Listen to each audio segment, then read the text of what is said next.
Assalamu alaikum, hürmetli görürmenler. Eynek programımız hoş geldinler. Muhammed Emin efendim, siz hoş geldiniz. Hoş bulduk, rahmet. Aldığınlağa yanıcı bir qatar programlarımız bilen aldığına çıkıp durupdunuz. Bunun dinkinem de Muhammed Emin Uygur efendi bilen biz 10'dan 12'ye kadar suzulgan derslik desek mi boldu yoki İslam yakınlarını düşündürüş desek mi boldu. Bir qatar programlarını işlemekçi şunu plan kıldık. Hem de belki bazılar bilişinler mümkün, bazılar bilmezsinler mümkün. Muhammed Emin Uygur efendim nime? Uygur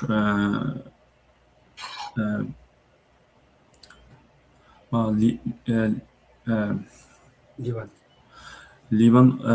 Livan'da İslam siyasi nazariyesinde magisterlik okugan. Aniken İstanbul Üniversitesi'de İslami tədqiqatlar kesibdə ikinci magisterlikni erişken. Aniken Atatürk Üniversitesi'de cemiyetşünaslık okugan.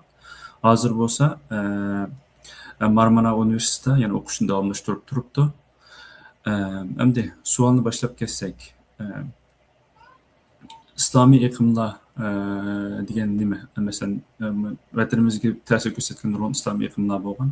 Buni bir qator tushuntirgach programmamizni boshlab ketamiz. Marhamat. Bu programga taklif qilganingiz uchun rahmat.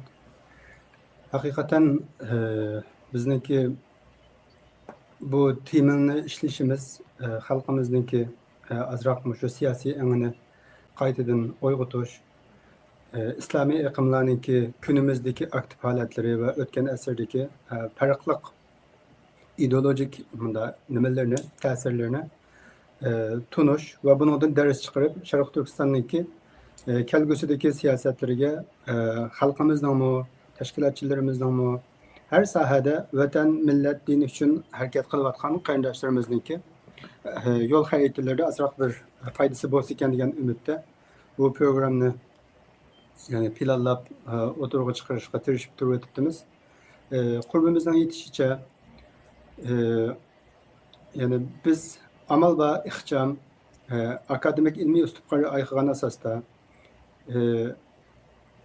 yani yığınçaqlasak hemmeden düşüneleydiğen kallasda artık sualga bir urun kalmaydiğen eğer sual bulap kapkası özüm şu gepten binasını xulaselep çıkarıp her xil izdeniş tədqiqatlarda izdeniş için bir uçurlarga erişeleydiğen yani oturhal seviyedeki bir programını işleşmeyi planladık.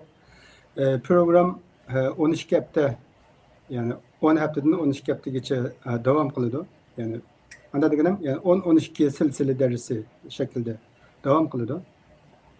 Hem bugünkü dersimizde bu programdaki umumi bir fikir, ideolojiye kayıtısını bir kata düşünüp düşkü doğru geldi.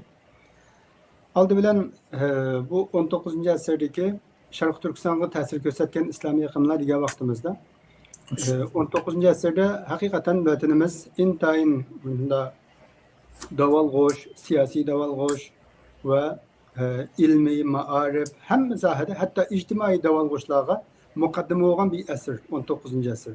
Doğru.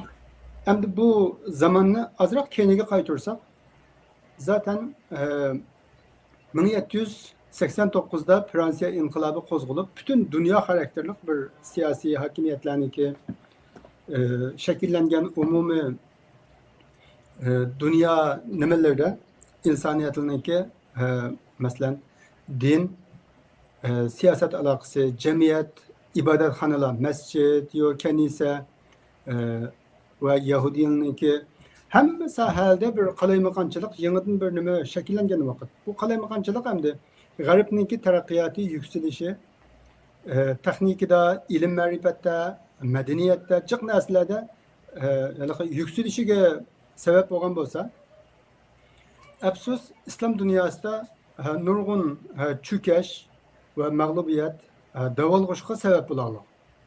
Hem de bu 1789'daki nimenin tesiri zaten bizden vatanga şunda qarab baxtgan bolsak, vatanda şu aqtaqlıqlar, qarataqlıqlar degan iki sufi iqimninki ya da İslami iqimninki birisi bilan kirishgan siyosiy yani krizisleri, onun halkga elib kelgan ziyonlari, u yerdagi bu to'qinishlarniki islomiy iqlimlarning to'qinishiniki xalqimizniki ideyasiga, engiga, ijtimoiy hayotiga, iqtisodiy hayotiga hamma tarafdan ta'sir ko'rsatgan bir holatni ko'rib olamiz.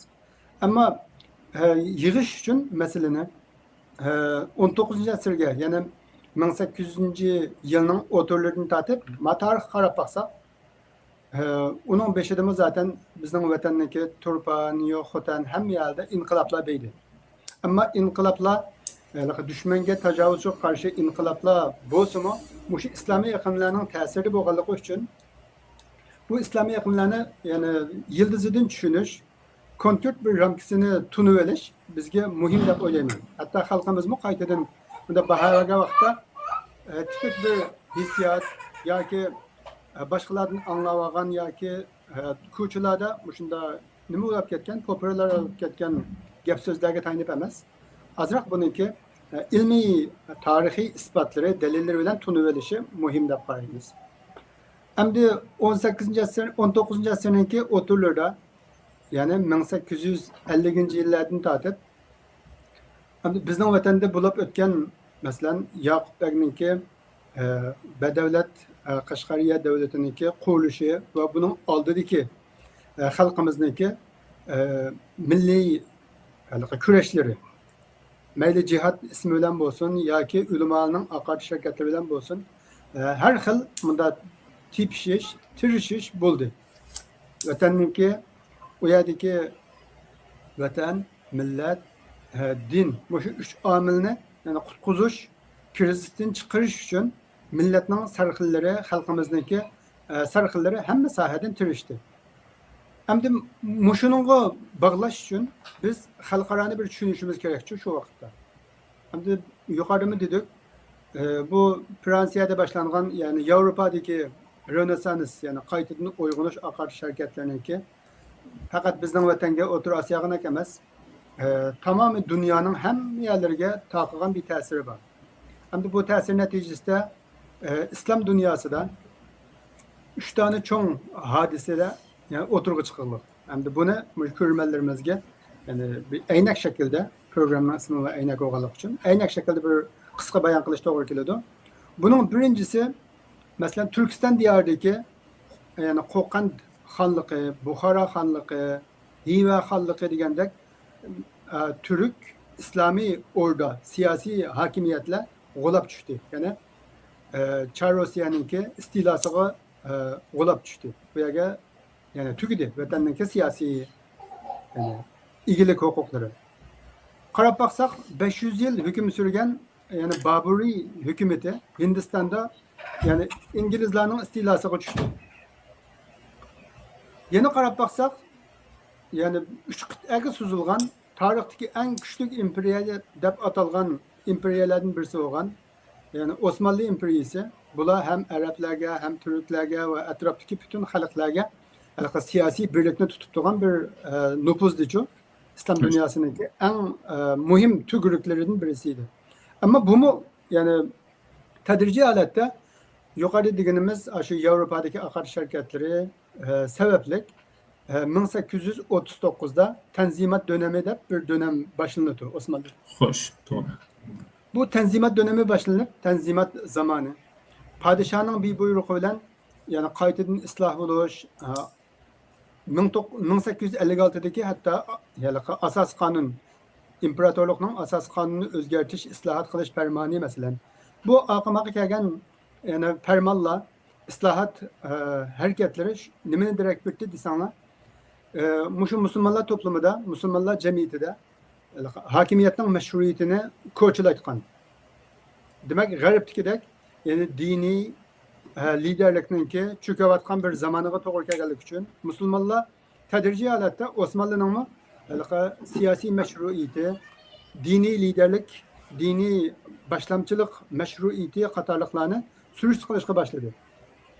Tadrijiy holatda bu yerda Fransiya, Angliya, Germaniya degan davlatlarda shakllanishga qarab ulus davlat, yani millat asosida chegaralari bekitilgan kunimizdagi zamonaviy davlat hukumat tarqashga boshladi. Buning neticasida mayli sirtniki kuch kurtishi bilan bo'lsin, ba'zi arab qabilalarininki, inglizlarning, fransuzlarninki yoki italyanlarninki ishg'olchi deylamdi. Ishg'olchilarninki istixborotlari yoki siyosiy nufuzlarga aldanib Osmanlı İmparatorluğu'nun bölünüş hareketlari avjab ketdi Arap davlatlarida. Günümüzdeki Arap davlatlarida yoki Arap rayonlarida. Endi oqaqidan kelgan bu Osmanlı'niki Osmanlı'ni qutqizish uchun elib borgan islomiy farmonlar, yangi islohotlar bu kor qilmay oqaqidan Qrimda Osmanlı mag'lub bo'lib, masalan Bosna Hersekda Baltiq dengizining atrofidagi bu rayonlarda demek Şarkı Avrupa'daki nüfuzları tekrar şunda nimaga uchrab tavrab ketgan bir vaqt keladi. 18-19 asrniki oxirgi yarmi. Dal shu vaqtda bizning Sharq Turkistondami Çin Manju hukumatiniki tajovuzchilarniki vatanni tumur tapiniga elish kurashlari, ya'ni tirishchanligi eng yuqori pallaga chiqqan vaqti. Mesela Xitoyninki Manjularning shu davrnamada ko'z oldimizga kelib olsa, Manjular Appian urushi, birinchi qatimliq, ikkinchi qatimliq Appian urushi ham Portugaliya yo Angliya qatorliq mag'rib kuchlariniki istilosiga uchirishi, Yaponiyadan bir besimlarga uchirishi qatorliq nurg'un krizislar tug'uchida o'zining yetkicha. Ammo ular davomli bizning Sharq Turkistonni besib olish, Sharq Turkistondagi tumur tapinini texmbak yildiz tatqizib olish, siyosiy nüfuzini texmbak yani yıldızlaştırılış bir nemesке doğru ketdi bu vaqtlar. Dal şu vaqtlarda bizning vatanda Yaqup Bey askeri nüfuz bilan vatanni birlashtirishga tirishgan bir figur, bir asosiy omil. Ondan boshqa nurg'un diniy olimlar islomiy iqimlarni, ya'ni islomiy mazhablarni darsimizdan o'timiz olgan.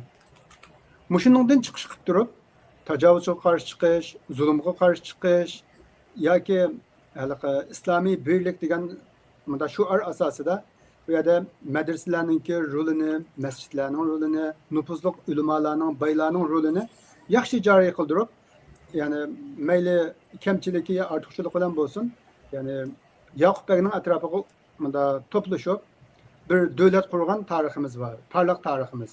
Yaqup Beg qilayotgan shu qilgan askeri harakatlari, siyosiy harakatlarda bu yerda asosiy rol o'ynagan narsa, yani muhimisi şu İslami iqimlar. Masalan, qaytadan yani uyg'unish, jihad fikri, mushular bilan düşmanni tajovuzini qo'g'lab chiqarishga muvaffaq bo'ldi jiq tarafdan. Manjularni yer chishiltish, ayadagi yerlik nüfuz talashayotgan kishilarni tinjuqtirish, xalqni bir araya to'plashda bu siyosiy iqimlardan yaxshi foydalangan. Bu vaqtdagi sufiylik yoki yangilikqa yuzlanish harakatlaridan yaxshi foydalangan deb xulosa chiqarishga bo'ldi. Endi ahvol mush ekan, Hindistondami bir hokimiyat, tarixiy bir imperatorlik, Baburiy imperatorligi g'ulab tushgandan keyin bu yerda inglizlarninki faqatlam siyosiy va iqtisodiy yani istilasi davom qildi. Ammo xalq bu istiladan qutulish uchun yana bosh o'tgan, yani yuzlanayotgan nuqtasi islomiy iqim bo'ldi. Bu yerda ba'zi masalan xristianlik islomni birlashtirish uchun tirishqanlar bo'ldi yoki islomniki salafiylik iqimini qaytadan o'tirg'i chiqarish orqali musulmonlarni qayta shu izzatiga qaytarib kelish fikrida o'tirg'i chiqqan bir turkum iqimi shakllandi, sufiylik iqimlari shakllandi. Eng ko'rinarliki kunimizga bu yerda Diyubandi madrasasi, Diyubandi madrasasida bir madrasa var. Hanefi aqida, Hanefi mazhab fiqhida, aqidada Maturidi aqidega asos solgan musulmonlarniki kunimizga qadar klassik islomiy yani e'tiqod qalbini saqlab kunimizga qadar bunda davom qildira olgan, davom qildirishda asosiy rol o'ynagan bir islomiy iqim, Diyubandi iqimi. Am buning qarshisida yana yani ahli hadis iqimimi o'tirg'i chiqqanligi, Nadvatul ulamo degandek. Orliqqa yaqin bo'lsa-mu, ahli sunniy holatida mushunda iqimlar o'tirg'i chiqib musulmonlarningki birligini saqlashga tirishgan ve ma'lum darajada nüfuz qazanib siyasi hakimiyetler bilan ba'zi tirkishib, ba'zi birlashib turib foydali bir nimani o'tirg'i chiqargan holatni ko'rib olaymiz. Bu yerda bir qistirib bir savol so'rasak, masalan, deylikki, nimada bo'lsin, Yevropada 18-asrda masalan Fransuz inqilobi bo'ldi, undan keyin masalan imperatorliklar parchalandi desak, keyin undan bir masalan Amerika inqilobi bo'ldi. Dunyoda asosan degandek abayda deb o'tganimizda milliy davlat, ya'ni ulus davlat qurilib mangdi. Bu yerda ularning asosi shu hamdalik bilim bilan ilm, ya'ni din bilan siyosatniki bir-birini og'irib etish. Bekroq mushuni o'rinda deb qaraymiz, lekin bizning vatanda bo'lsin, O'rta Osiyoda bo'lsin deb o'tganimizdek bekroq diniy nuqtadan birlashtirishga tirishgan bo'lsa, tirishdi shu vaqtda. Nimishqa biz ulardan farqli bir yo'l tutdik va bu farqli yo'limiz bizga bir foyda ekanmidi yoki biz bunda g'alaba qozonolmay qoldik yoki buni biz nimishqa qolib qoldik degan savolga javob berib o'tasiz. Rahmat. Savol uchun rahmat. Atrofliq yaxshi savol bo'ldi. Endi masalan g'arbdagi bu ulus davlatining shakllanishidagi ana fikri yoki xalqninki shu vaqtdagi masalan poplarninki katolik va ortodoks shu xristian iqimlarninki nüfuzini ajizlatib jamiyatda yani siyosiy nüfuzniki xalqga o'tishi yoki ilg'or qatlamlarga o'tishi. Undan keyin iqtisodiy ilg'or qatlamlarninki jamiyatga liderlik qilish tashabbusining bo'lishi. Masalan Marksning ideyalari masalanchu. Har xil ideyalar o'tirg'i chiqib turib, bu ideya to'qinishida taraqqiy qilg'ili bo'ladi. Xo'sh. Masala haliqi poplarning nüfuzidan qutulish. Poplar o çağda diniyle rol emas, ularninki yani cemiyetninki iktisadi, ictimai hayatı, siyasi hayatı hem taraftan müdahale etti poplar. Demek hukuk bütün yani tuluk halatta poplarning qo'lida. Bu poplar Hristiyanlikninki şu iqimlarni suiiste'mol qilib turib, xalqni jaholatga qo'ygan, iqtisodda orqada qo'ygan, zulüm istibdatlar yağmırgan bir zavallık hayat davamlaşıyotidichu Yevropada. Bu davamlashish ta 10 asr davamlashgan bir qorong'u turmush. Keyinga qaytarsak, ta shu 5-asrdan tortib, yani bu isbotlanadi. Shu Yevropaning 10 yillik, yani o'tir asr deb qo'ydi hatto. Mana yepish uchun o'tir asr degani, yani qorong'u 10 asr degan gap. Xo'sh. Ular hamma narsada orqada qolgan bir nimadan qutulish uchun tirishib o'tadi. Ammo islom dunyosida u darajada emas. Islom dunyosidagi masalan Osmanlı imperatorligini misolga olsak, Osmanlı nurg'un xalqga siyosiy imtiyoz belgilaydi. Bu yerda ulamoning martabasini ko'taraylik. Gerçi idoriy huquq Osmanlıning qo'lida bo'lsa-mu imperatorlikniki. Ammo olimlarning jamiyatdagi nufuzi İslami iqimlarninki yani hükümet aldığındaki o'rnininki yuqorligi buni ko'rib olaymiz. Masalan Osmanlı Arablarninki ba'zi salafiy chaqiriqlarni aslida bunda rad qilmoqlik. Shunlashqa men hozir so'z demoqchidim. Osmanlıninki shu bir siyosati masalan 1876da 2. Abdülhamid Han taxtga chiqqandan keyin bu pan-İslamizm de bir akidini, bir fikrini oturga taşlaydı. Bu fikrini oturga taşlaşınınki bunda iki sebebi var. Birinciden onun aldığı yürütken islahat hareketleri, mesela Tanzimat'ın başlanğan hareketi yoki 1956'daki devlet anayasası, devletin asas kanunlarını özgertiş, islah qilish fermanları olsun. Bular xalqni iqna qilishda, meşruiyetini kuchaytirishda bak qarqib ketmadi-chu. Çünkü Osmanlı'nın içige Avrupa'nın bu fikirleri sınıp girip olgan.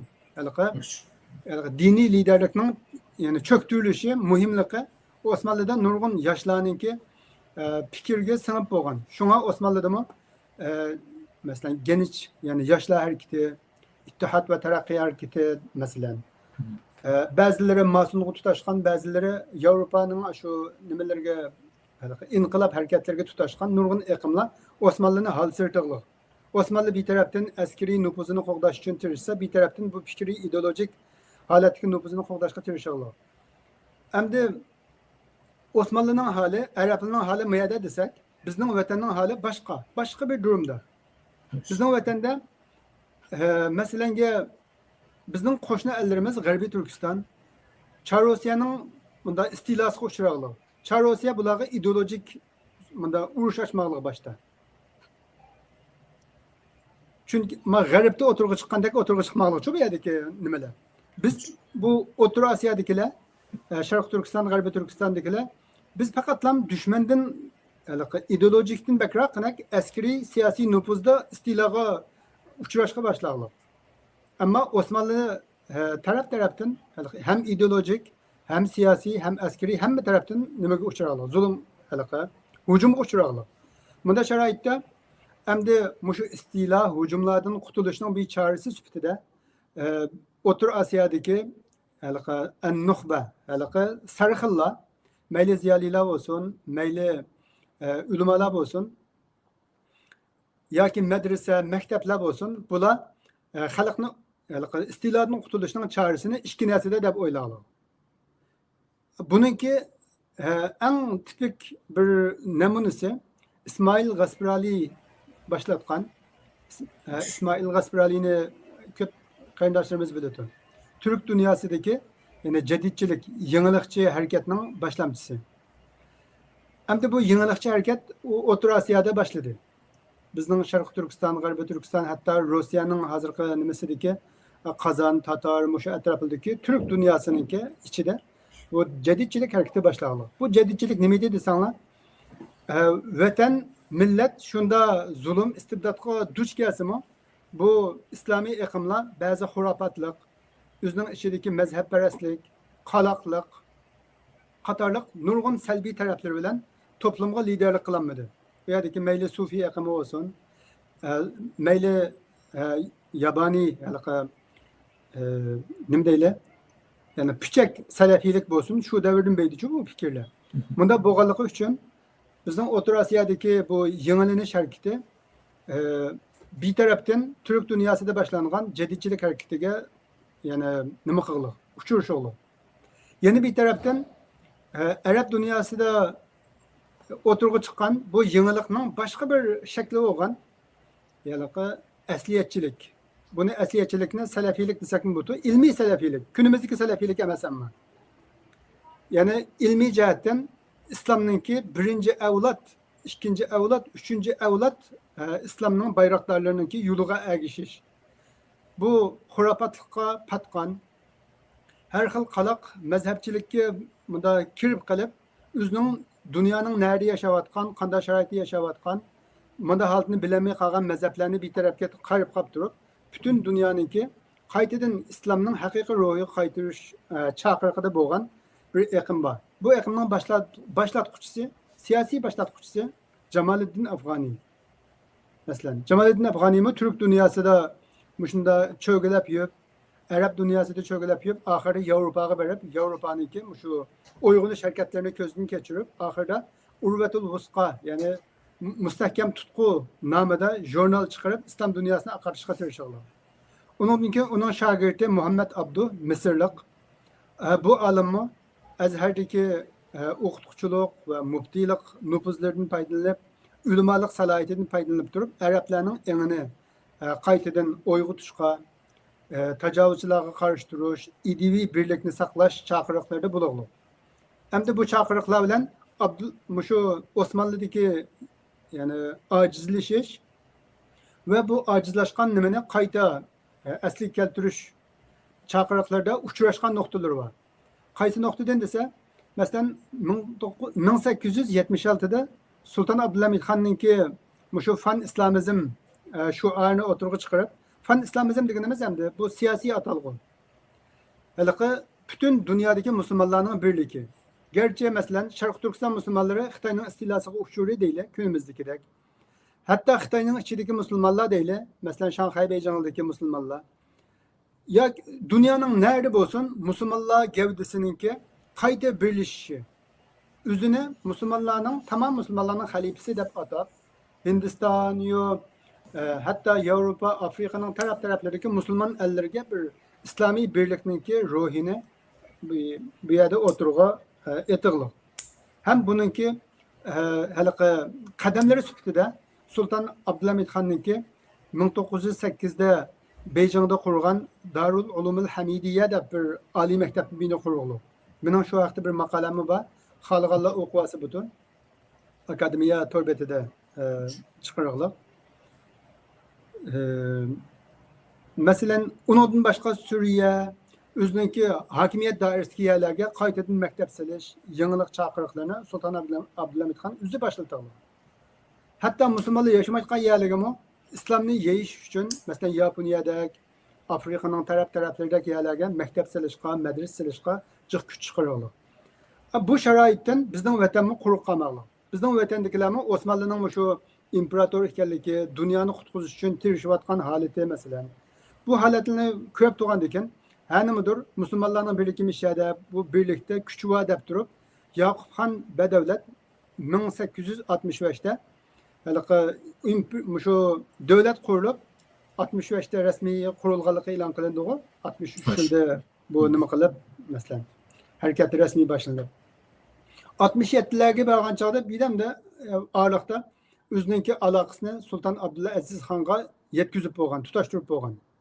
Bizden vatanda mesela minberlerde Abdülaziz Han namıda yani Osmanlı namıda hutbeler okulgan, pulla bastırılgan nurgun delil ispatları tarihimizde var. Hem de biz şu devirde mi güç kazanış, siyasi nüfus kazanış için mesela bu Rusya'nınki, Çar Rusya'nın bastırışları, onunki gelgen Bolşevikler hareketi mesela. Her xil şu Hristiyanı köp doğan diken, İngilizlerin Hindistan'ı besivağını bilip doğan diken, bizninki yani atıbuğularımız, bizninki şu devirdeki ilgarlarımız güç kazanış, nüfus kazanış için Osmanlı'ga nima qilgan? Osmanlı'dan yardım talep kılış bir taraftan, yani bir taraftan meşruiyetini takımbak ediş, bütün dünya Müslümanlarının yardım ediş istikide, yani hakimiyetine bağlayan bir konuşunu kurvalayımız. Hem de bu yerde yani azrak gapni nimamizga qaytarsak ideolojik tarafiga. Türk dünyası da bu İsmail Gasparali'nin başlatgan cedidçilik hareketi vatanimizga singib kirdi.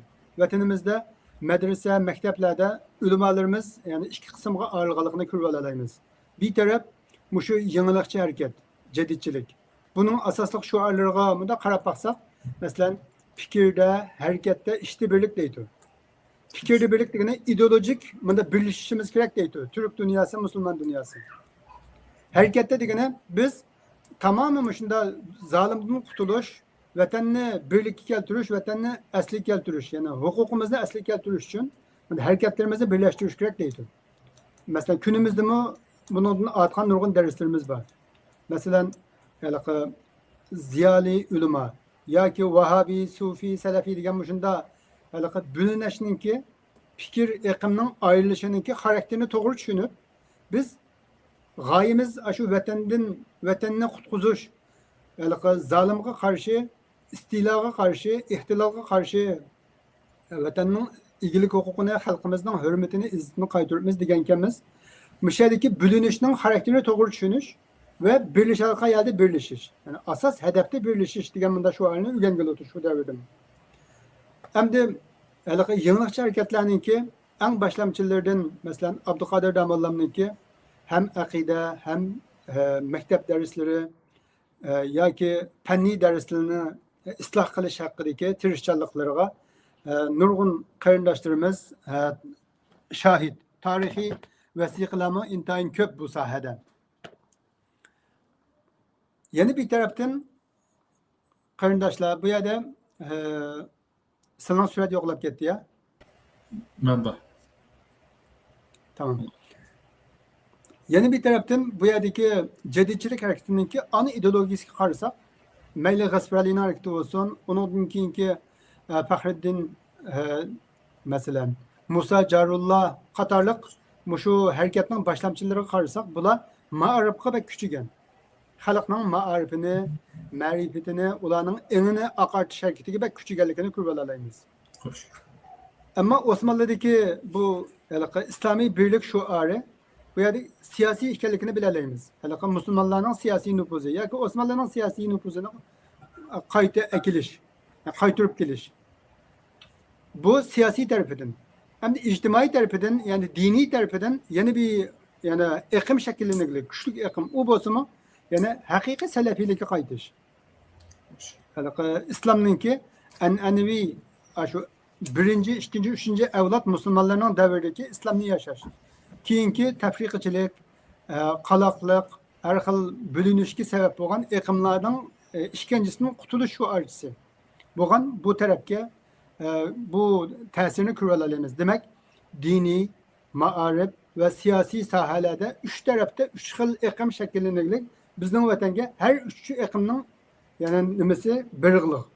Bak, hozir bunda o'ylab baxtqash bo'lsa, masalan, Abdulaziz Xonga chetilishi vatanniki, yo'q Xon davlatniki. Keyin mag'lub bo'lishimiz, Manjularga takror tushib ketishimiz, Rossiya Xitoyniki, Manjularning birlashib.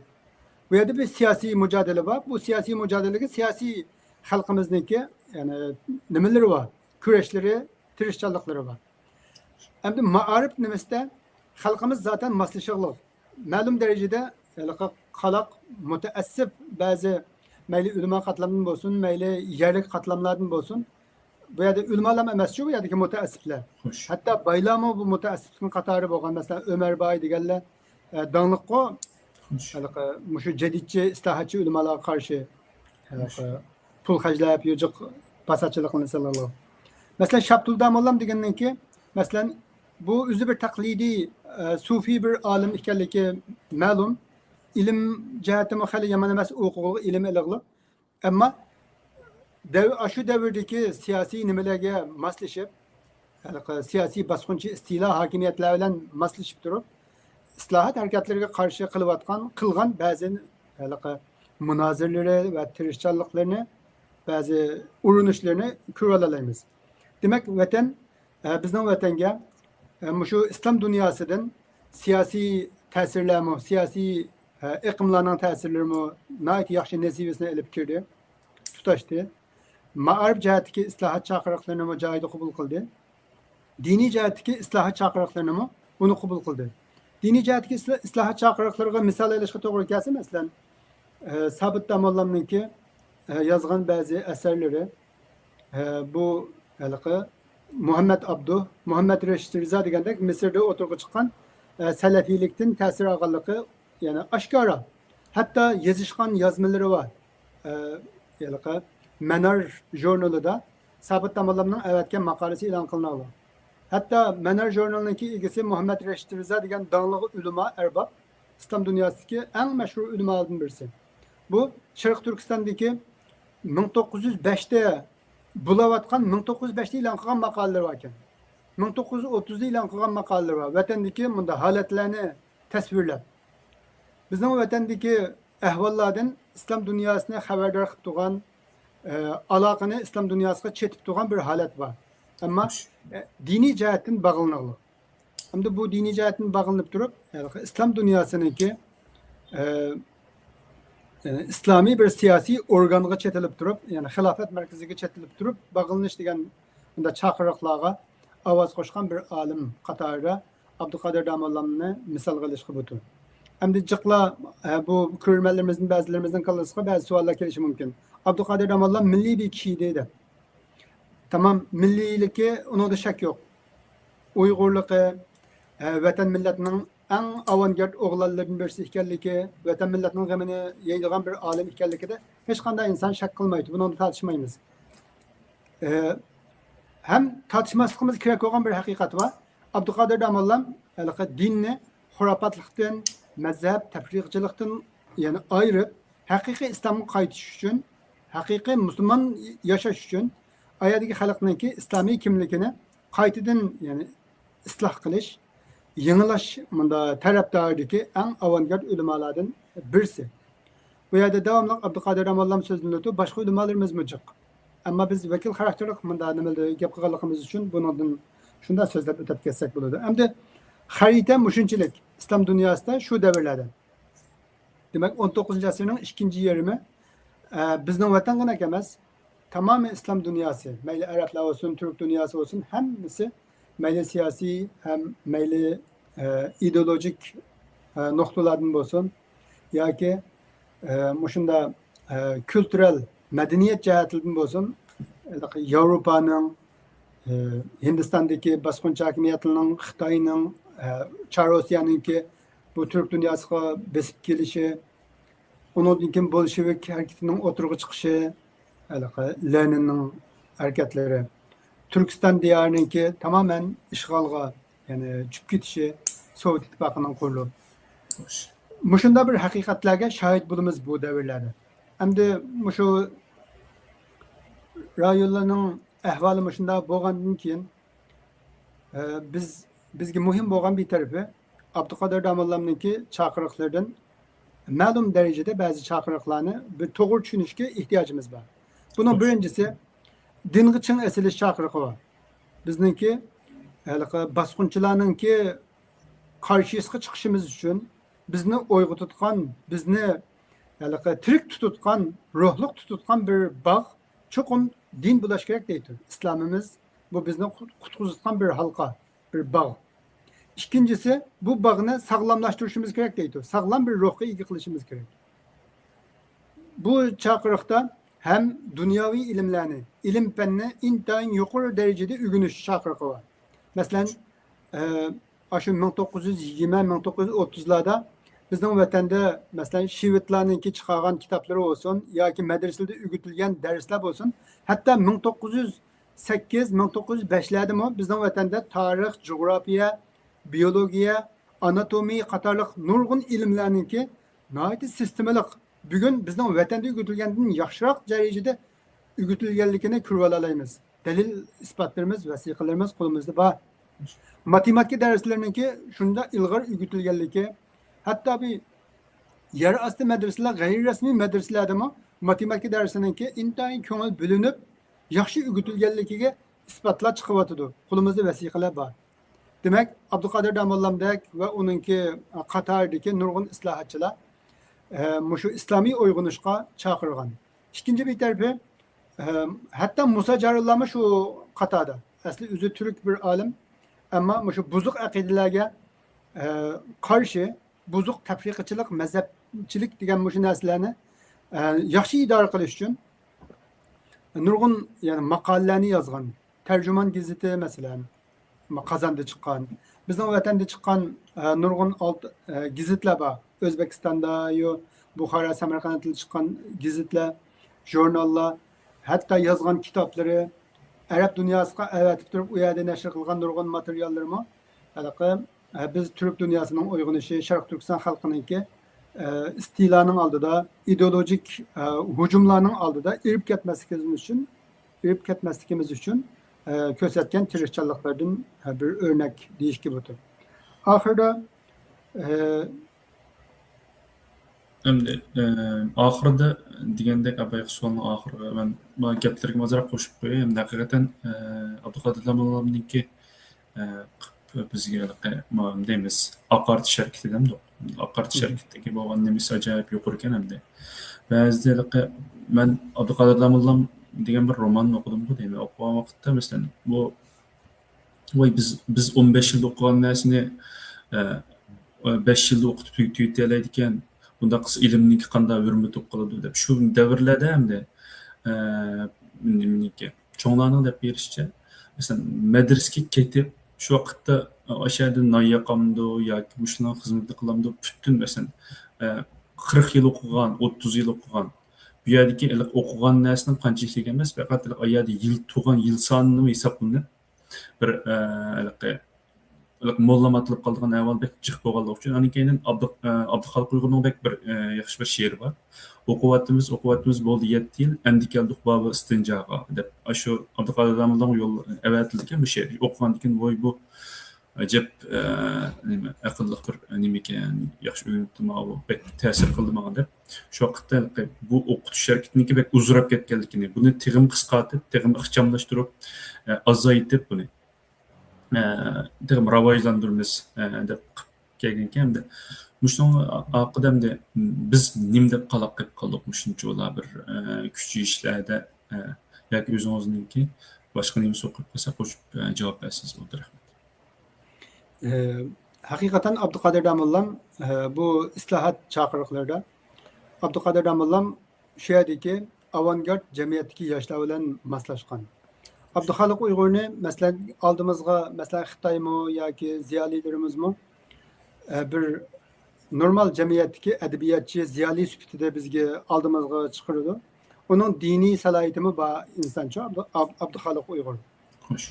Abdülkadir Damollam bilen mesela bir alakaga kirelişi, yazgan şiirini yollap ortaklaşa alışı mesela oturdaki bağının güçlük ekanligini. Mesela ziyaliler bilen şu devirde Abdülkadir Damollam'daki bir ülümanınki oturdaki bağının inçikilikini bunda çıkarırsak yaxşı deb bunu nima qildim. İkinci birisi hakikaten Abdülkadir Damollam bu klasik medrese hayatındaki bir alim bo'lmoqchi bo'lgan insan 20 yıl, 30 yıl o'qib, hatta kişilerin aldığı çıkıp bir meselede petva vermeydiğen yoki bir ishga jur'at qilib qo'ymaydigan ulamoning mertebesini ko'tartmiz debchu.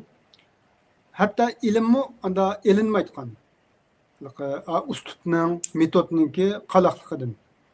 Mushunda bir holatlar bo'lganligi uchun Abdülkadir Damollam bu yerdagi qaloqlik, bu metodning nacharligini ko'zda tutib islohot etib bo'lgan. Bu islohotning birincisi nima kishiti desa, oldi bilan shu davrda jamiyatdagi yoshlarning kallasiga dinga o'chmanlik degan narsa shakllanishga qarab manab ekanchu, sirtning ta'sirida. Bu narsani oldin ola hal qilish kerak deb aql bilan naqlning o'tirisini, diniy narsalar bilan inson aqliniki aqlninki o'tirisidagi qarama-qarshilikning yo'q ekanligini iqno qilishga tirishib ekan. Şunlaşqa bu yerda jamiyatda bunda hushyor, aqli hushi joyida nurg'un odamlar dinga qaytib, diniy ilmlarni elib 4-5 yilda 20-30 yil madrasada yashagan insonlar olgan ma'lumotlarni joyida qachilab toplumga din nomidan xurofot yoki yolg'on gaplarni qilganlarga joyida raddiyani beradigan nurg'un ilgirlash, yuksilishlar bo'lgan diniy sohada. Hamda xalqimiz shunda dindor xalq bo'lganligi uchun bu diniy baqqa u chog'da ham ziyolilarmi, ham ulamolarmi tang munda esilganlik uchun shu diniy baqniki sog'lomligiga intayin ahamiyat bergan deymiz. Ikkinchidan bu yerdagi metodda Abdülkadir Damollamniki bu islomiy darslarga, til darslariga Uyg'ur tili shu vaqtda, hatto rus tili, Türk tili deb har xil tillarni kirgizishi madrasaniki darslariga. Matematika, biologiya, coğrafya, tarix darslarini kirgizishi masalan. Endi bu klasik madrasa uslubidagi maxsus aqida, hadis, masahadagi madrasada 20-30 yil hayotini kechirgan ulamolar qolgan chog'da maballa buni qisqa ma'lumot bilan jipslashtirsa, saviya jihatda nurg'un qadamlarni qisqartayotganligini, nurg'un vaqtlarni, nurg'un ömrni qozonganligini o'tirg'i bunda isbotlab chiqargan. Demak, Abdülkadir Damollam bir utuq qozongan aqartish harakatlarining bayroqdorlaridan birisi deyishga bo'ladi bu yerda. Yana birga bu yerda men oxirida bir narsani vaqtimiz bir yerga berib qolibdi, shunga qisqartirishga tirishay. Endi bizning vatandagi bu islomiy iqimlar yoki islomiy uyg'unish harakatlarininki tashqi dunyoga tutish kanallarini tunib olishimiz bek muhim deb o'ylayman. Bu yerda 3 dona asosli kanal var. Qisqa deyman gapni. Bunun birincisi masalan haramga, hajga pul topgan baylar yoki xalqimiz hamda topgan tikan hamma narsani hayotida bir qatim shu farz hajni ado qilib olish. Musulmonchilikni bunda takomillashtirish uchun hajlaydi. Buningga ya'ni bunda ortiq so'zlashning hojati yo'q. Endi shu hajga kelgan ulamolarimiz, hojilar yana birga Azhar qatorliq shu arab dunyosida, islom dunyosida yoki ba'zi boshqa yerlardagi, masalan Pokiston, Hindistondagi bilim yurtlariga, Diyobandi madrasasi masalan Hindistondagi. Shu bilim yurtlariga borganlar vatandagi ahvolotlarni bu yerga elib chiqib, xalqining ahvolininki naqadar bunda xurofotlikda qolib qolganligini tashqi dunyoga tunutgan. tashqi dunyoga tuntish bilan tang o'zimi tashqi dunyodan olgan tajribalarini vatanga qaytgandan keyin hajdan o'qishdan qaytgandan keyin Abduqodir Ramallan masalan buning bir misoli. Abduqodir Ramallan vatanga qaytib berib dastlabki qilgan ishi madrasa ochish. Atuşda masalan Qashqarda G'o'ljiga ta'sir qiluvchi buningki ochgan madrasalari. Demak bu yerda bir bog' shakllandi. Haj va maktablarga qatnagan talibul ilmlar, ulamolar, hojilar. İkinci bir qanili haliqi Tatar ulamolarininki G'asparali olsun yoki Shahobiddin Attar degandek masalan bu Musa Jarullah degandek jadidchilik boshlamchilari bo'lgan ulamolar bilan bo'lgan aloqasi nihoyatda zich bo'lgan bizning vatanniki. Musa Jarullah hatto Qashqarga kelib ulamolar bilan jiq dialog qurgan inson. 6 oy yashagan deyiladi bizning vatanda. Ulamolarga ulamoning ideyasini engini oqartishga tirishgan bir shaxsiyat Musa Jarullah. Demek bu yerda Türk dünyasının oqartish harakatlari, jadidchilik harakatlari bilan bunda beg'i tutashgan bir holat bor. Üçüncü bir nimasi haliqi qanili Osmanlı bilan bo'lgan qanili bor. Masalan, Mamtali Tavfiq Osmanlı Turkiyaga kelgan masalan. Bu nima kelishdan burunmi ba'zi hajga borganlar Turkiyaga kelib, Turkiya orqali, ya'ni Osmanlı orqali borgan ahvollar bo'lganligi uchun masalan Osmanlı qaynaqlarida Doğu Türkistan deb bir cho'ng bir vasiqalar bor. Bu boshqa yerda qilibdi. Masalan bu vasiqada bizning vatandan 1960'larda, 1860, 70'larda masalan 1800-yilning oxirlarida hatto mushu Çanakkale'dagi urush jarayoni masalan 1900-yilning boshlaridagi mushu ahvolotlarning hammasida Babul Aliga, ya'ni Osmanlıga kelib ketgan arxivda bizning vatanning ahvolini bu yerga yetkazgan va bu yerdan vatanga qaytgandan keyin bu yerdagi islohotni Osmanlıda bo'layotgan islohotni vatanga olib qolgan ahvolni ko'rib olamiz. Yana birga bizning vatanda masalan Osiyoda 5 Turk degandek haliqi Mehmet Akifning kitoblari, undan boshqa haliqi Çin qaynoqlari va Turkiston degandek masalan Çin va Turkiston mujodalasi degandek nurg'un bunda kitoblarda bizning vatanga Osmanlı muallim avatganligi. 4 tane kim muallim, xalqning aqidasini, fikrini, engini taraqqiy qildirish, madrasalarni, maktablarni taraqqiy qildirish uchun hatto shunda ilm elchilarini avatganligi oshkora. Demak, Osmanlıdan bo'lganlar mayli Osmanlıchilik bo'lsin yoki pan islomizm bo'lsin, siyosiy bir ideyalar bilan oqartish harakatiga tuhfa qo'shaqlar. Türk dünyasındakiler maarifni oqartish chaqiriqi bilan tuhfa qo'shaqlar. Jadidchilik harakati. İslam dünyasındaki, Arap dünyasındaki bu salafilik uyg'unish harakati, ilmiy salafilik uyg'unish harakati, Abduqodir Ramallamdek, Sabit Ramallamdek ulamolarimizniki, xalqimizniki islomiy kimligini qayta asli keltirish. Hatto bizning vatanda bo'lgan shu Qumul, Turpan'da o'tirg'i chiqqan inqiloblar, jihatlar, Xotandagi jihatlarga ta'sir ko'rsatdi bu. Hozir men yuqori so'zlagan nimalar ko'p bog'lar. Hammasida ta'siri bor. Demak, shunda bir bog'lanishlar bor islom dunyosi bilan. Biz shu davrlarda o'tirg'i chiqqan islomiy iqimlar, fikriy ideologik iqimlar, siyosiy iqimlarning hammasidan belgilik darajada nasibasini olgan shu vaqtda beg'imiz shularga tutashgan bir xalqning bir parchasi. Endi mushu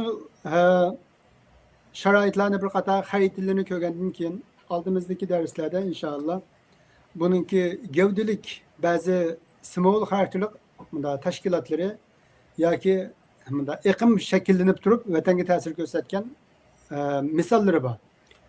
Ba'zi shaxsiyatlar bor. Biz tadrijiy mushu iqimlar bilan şu iqimlarning boshlamchilari, şu iqimlarniki ana yadroliq fikr asoslari bilan tanishib chiqamiz. Mening so'zlaydiganim bugun mushunchalik bo'lsin. Sizning boshqa qo'shadigan fikrlaringiz yoki savolingiz bo'lsa, anglasak, bo'lmasa mishada oxirlashtirsak. Köpten köp rahmet.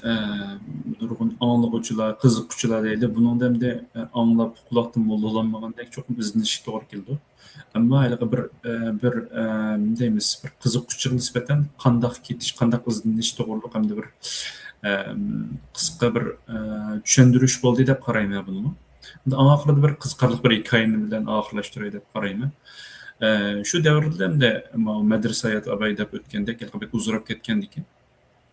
Bir adam şunda medresege baradiken, medresege berip şunun bilen 3 yıl jaryanında hem de avamılık geldikende hem de avamılını okuqanlar biliş mümkün bir gramatik kitap hem de. Normalde tırışıp okuyan adam 6 aygacha yoki 3 aydan 6 aygacha okup alalaydyk deyman işte qarayman.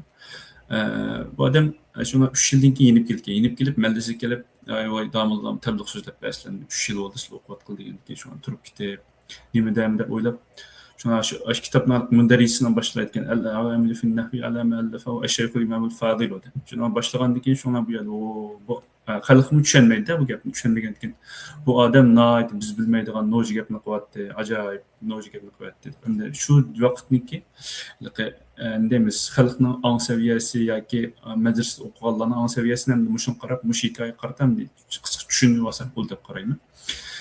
Köpten köp rahmet. Keyingi programmalarımız bundan yaxshi bo'ldi, Xudoyim buyursa. Balkim bu programma boshqa ana azlar qaraganda belki odamni hayajonlantiradigan bo'lmasligi mumkin, ammo sizlar cho'qim shundan bir narsa ilmiy bir uzuq olalaydiganliginglarga ishonchimiz komil.